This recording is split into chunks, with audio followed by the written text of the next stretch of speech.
No coconut, no problem. This chutney has got just the right balance of flavors and goes with everything, dosa, idli or even chapati. Namaste, welcome to Gita's Kitchen. Today we are going to make a very interesting chutney, a no coconut chutney. This is suitable for all the breakfast dishes and easy to make, especially for those who live in areas where coconut is not readily available, and you can still enjoy a lovely delicious chutney.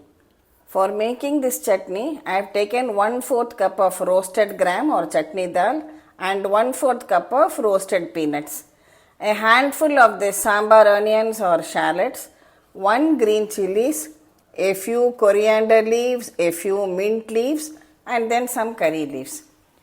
Very simple and easy to make. In your blender jar, add the roasted groundnuts, the roasted putani dal or chutney dal, 1 green chilli,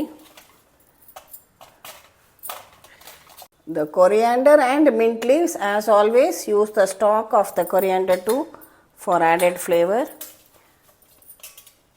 and then add in the peeled sambar onion or shallots. Add the required quantity of salt.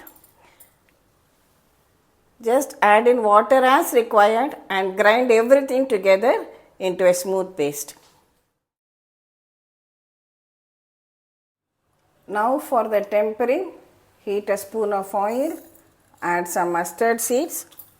When they splutter, add in a few curry leaves and we'll just pour this simple sizzling tadka or tempering on top of the chutney.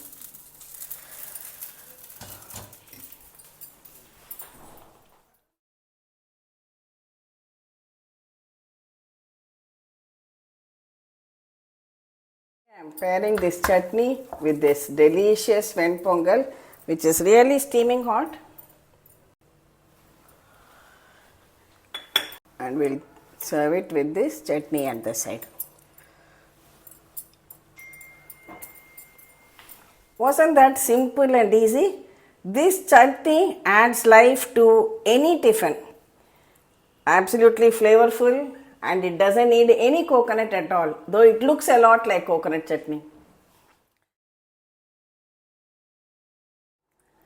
This chutney fills me with nostalgia as I am reminded of all those train journeys which we took in our earlier days, and the chutney which used to be served in the railway canteens and in the platforms too sometimes. This no coconut chutney has got its own unique flavor. Definitely try it out. Share the recipe with your family and friends. And as always, we have another interesting side dish recipe waiting for you, made with love from Gita's Kitchen to yours. Thank you for watching.